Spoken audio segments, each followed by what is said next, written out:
USAID is the world's premier international development organization, a $30 billion organization, here on campus with us as we signed an MOU with them. The first time USAID has actually signed an MOU with a historically Black college and university.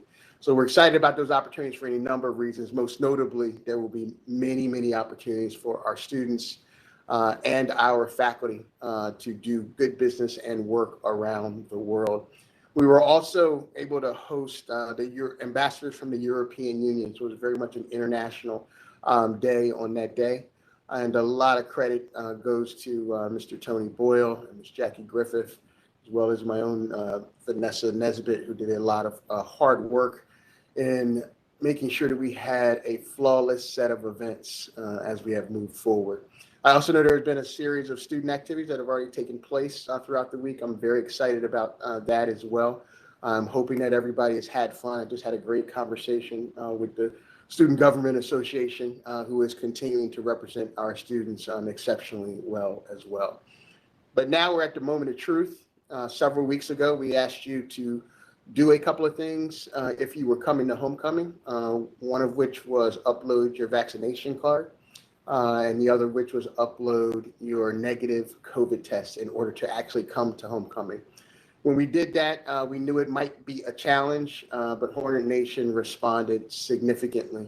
I'm proud to say that more than 3,500 of you alumni and friends have done what we've asked you to do, which will be good because it will set the tone for what we hope to be a secure, safe, and healthy opportunity for you to engage with friends and classmates for many different eras.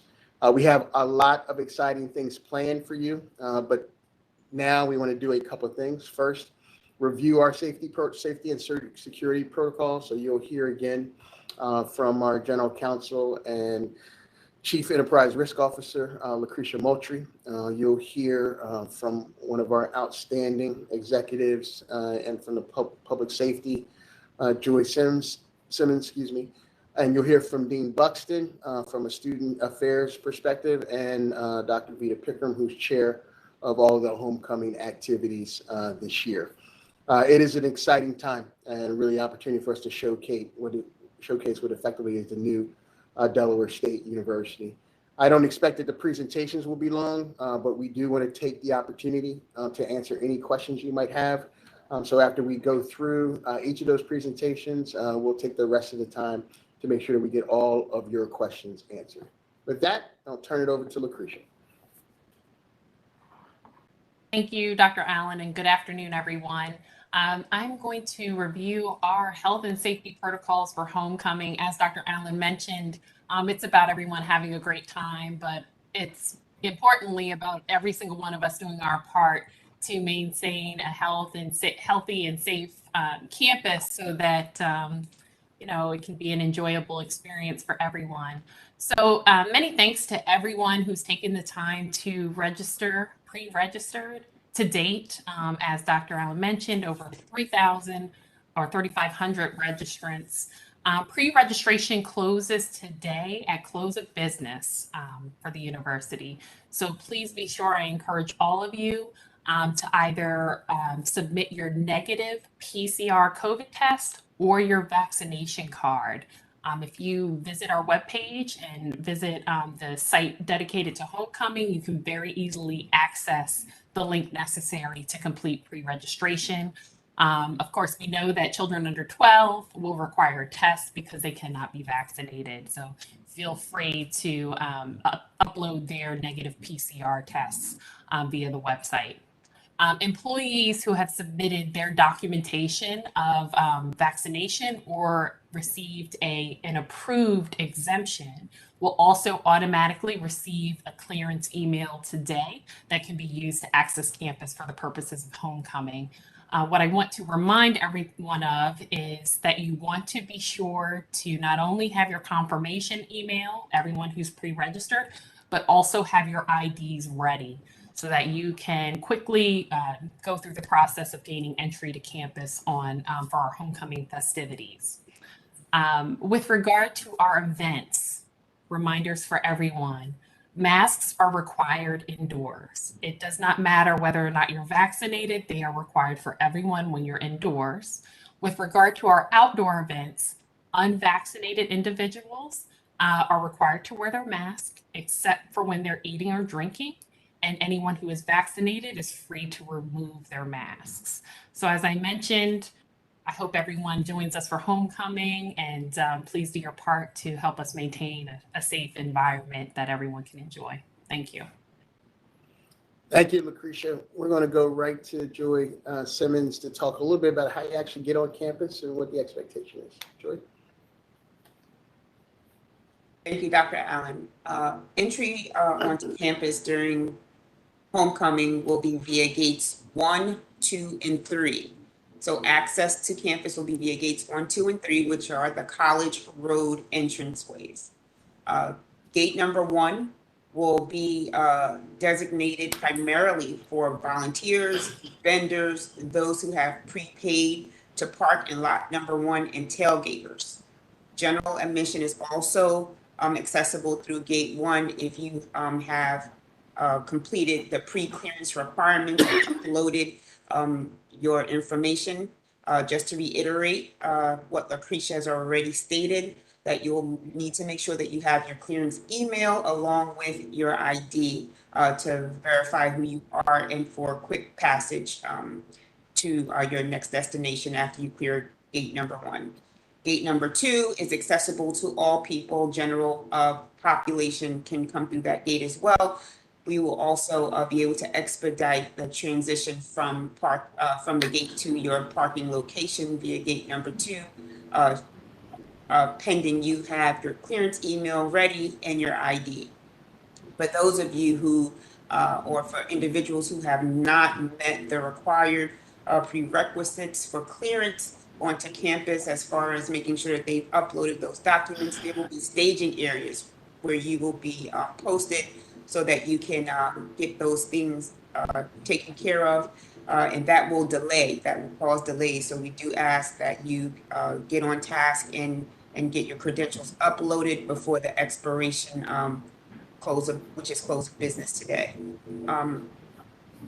Lastly, I just wanted to make mention regarding the third gate on College Road. That gate is a VIP entrance only, so please do not try to access gate number 3 unless you have been given proper notification that is the gate for your access. And that's it for me for entry, sir. Thank you, Joy. Appreciate that. We're going to go to Dean Buxton first for student activities, and then we'll end with Vita and open up for questions. Dean Buxton. Sure. Good afternoon, everyone. Homecoming is in full swing with student activities. We had a lot of events starting on Saturday with coronation. We had an event last night, a painting event. We've had a lot of things happening this week. So we're rounding out the student activities. So today, this afternoon, about 2:00, we have a swarm that's right outside the MLK. You'll receive a T-shirt. You'll be able to decorate some signs and things for the game. We're expecting that the red T-shirts, the swarm T-shirts that you receive on today, that you'll wear to the game on Saturday for a good red out effect, to really welcome folks back home, and then really to celebrate our student athletes. And then tomorrow evening at 9 p.m., we have a concert. The artists are super popular to those between a certain age group. So I know that everyone is excited to attend. We have just a few tickets left. So please come out. The weather's gonna be really nice. So it's tomorrow at 9 p.m. The tickets will remain on sale today until midnight. So you have until midnight to collect those tickets.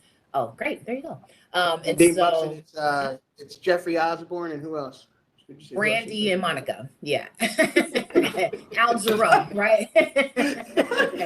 So we have that's gonna be the virtual concert. But where we have for tomorrow night, it's A Boogie in the Hoodie. He's from Brooklyn. We have 42 Doug and ESTG or STG. I'm not sure. But I know that they are great performers. It's going to be a great time out on the practice field. So just please come out and have a great time. And then we I have the heard expectation. those are Lucretia's favorite artist, I believe, right? Yeah, she recommended them. So we were like, okay, Yeah. whatever you There say, you have it. Right. It's a Wilmington thing, I think. It's a Wilmington thing. I'm from Ohio, so I don't know about these fancy things and these great people. So but yeah, so we'll have a great time tomorrow. We do ask the students, it's not on the schedule, but it will be on Dr. Pickram's schedule about the parade on Saturday. We do request or ask the students participate in the parade as much as possible.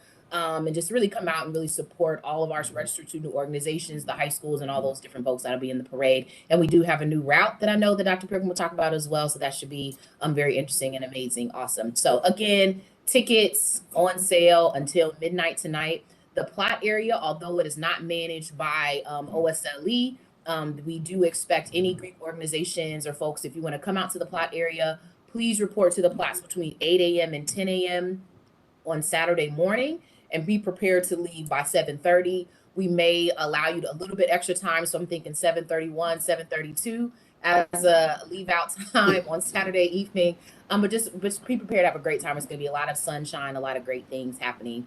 And so really just want you to have a great time there. Okay. And Dean Buxton, in all seriousness, thank you for that report. I Sure. do want to emphasize for the concert in particular, that is for Delaware State University students in specific. Yes. We know there may be some other folks from other schools, but students, this concert is for you in specific. Yes, Dell State students only. Any other student with any other ID will be turned away, and we expect registered students, right? So we'll be checking registration status, we'll be checking your testing status, your vaccination status on top of your ticket. So there's a lot of things that'll be happening. So we just recommend you come early. Also, the last day to I meant to say this, the last day to get tested so that you can be a participant in this concert was yesterday. Was early this week. And so we must have a negative COVID test, proof of a negative COVID test by Friday. So if you weren't able to get those tests on campus, whether it was at Curative or at the gym, we recommend you go to another place that can get you a 24-hour test result. Okay, PCRs. Okay. Thank you. Okay, thank you, Dean Buxton. Dr. Pickram. All right. So you see, we've had a great week leading up to the alumni events.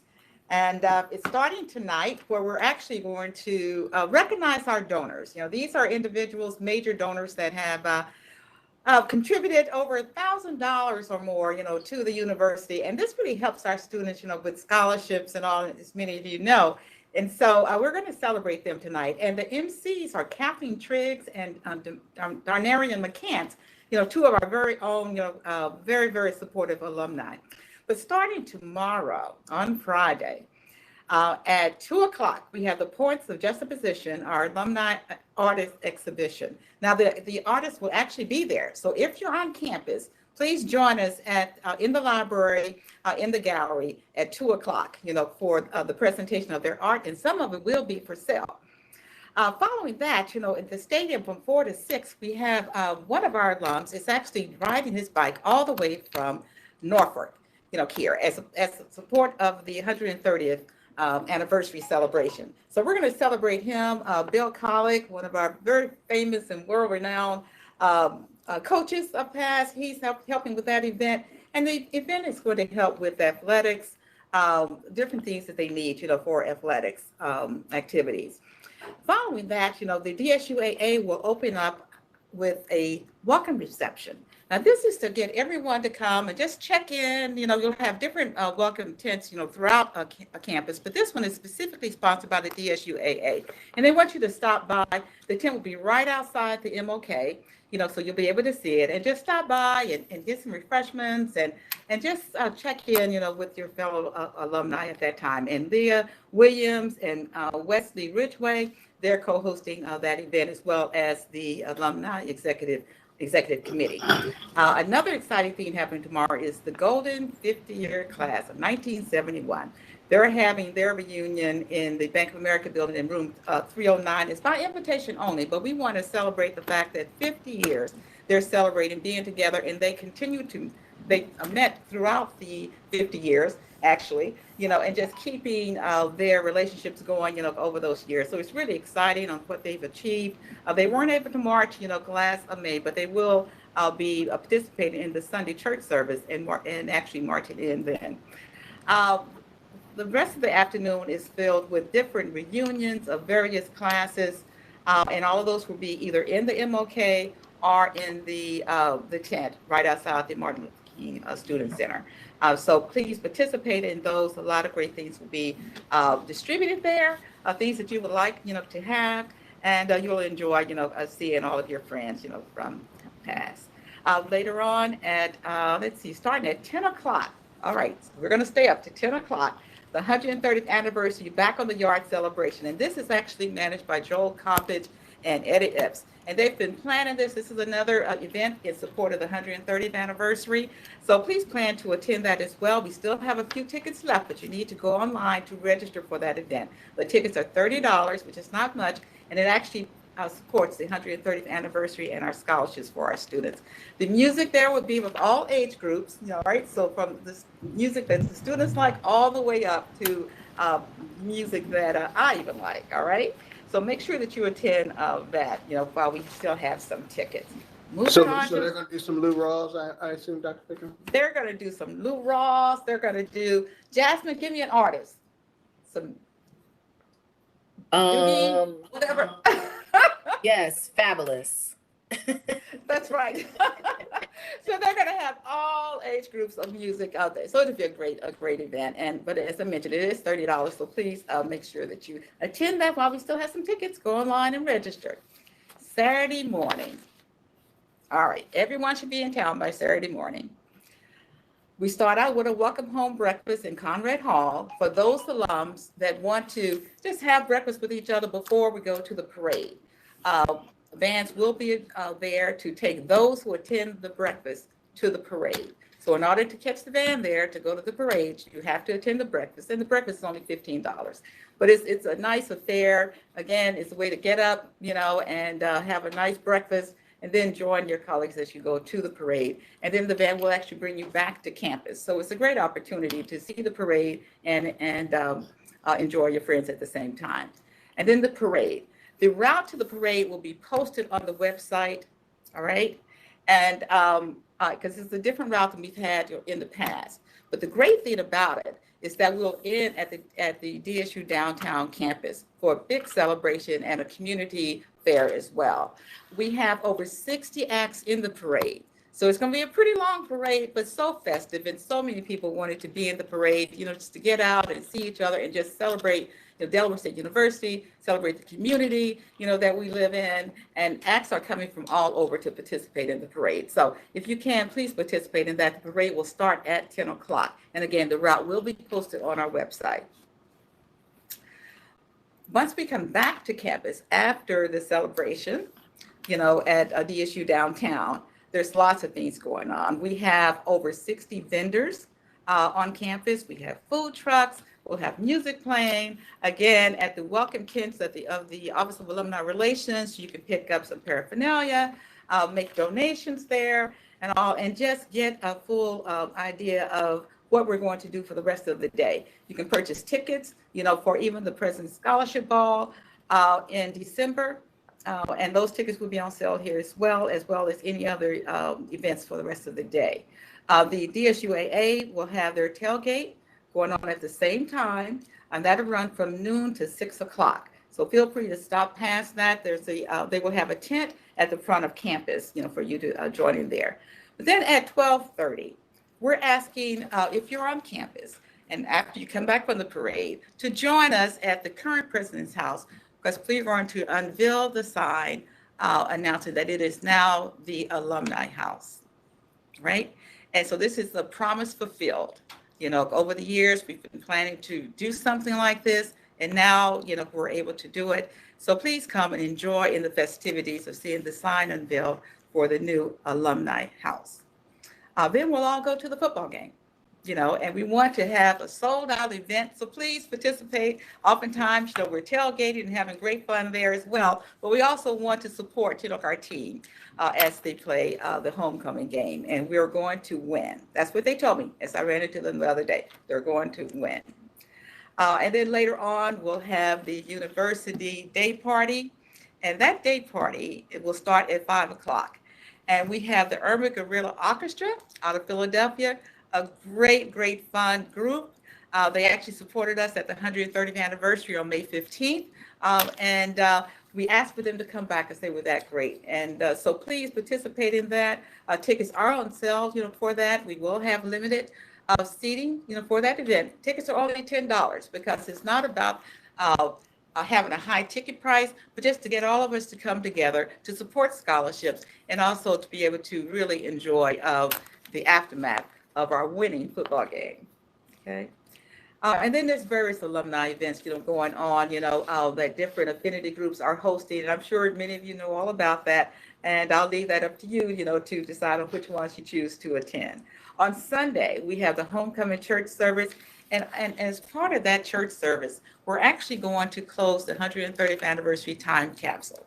So the time capsule was first presented on May 15th when we had the 130th anniversary celebration. And we've been collecting different artifacts to go in it.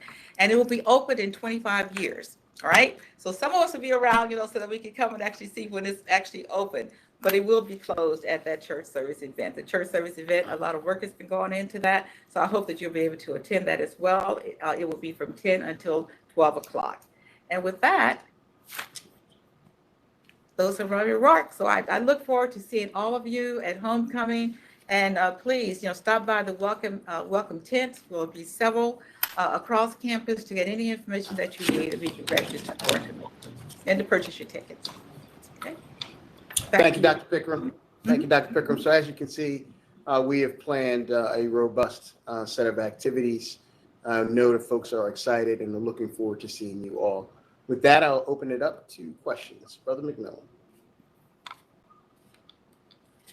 We have a few questions. The very first one that I have is, if you are a season ticket holder, do you need an additional parking pass and not the regular pass for what the season ticket holders have?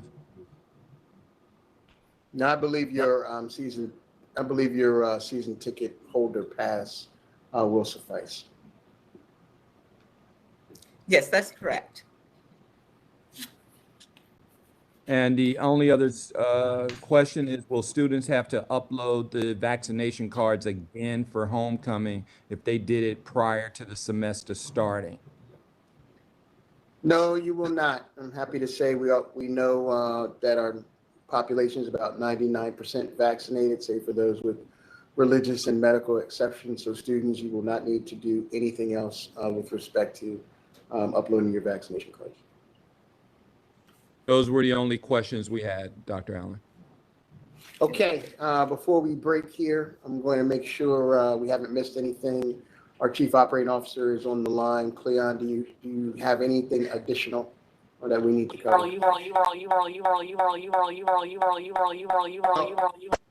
I think he's having problems with his technology. You can mute him down.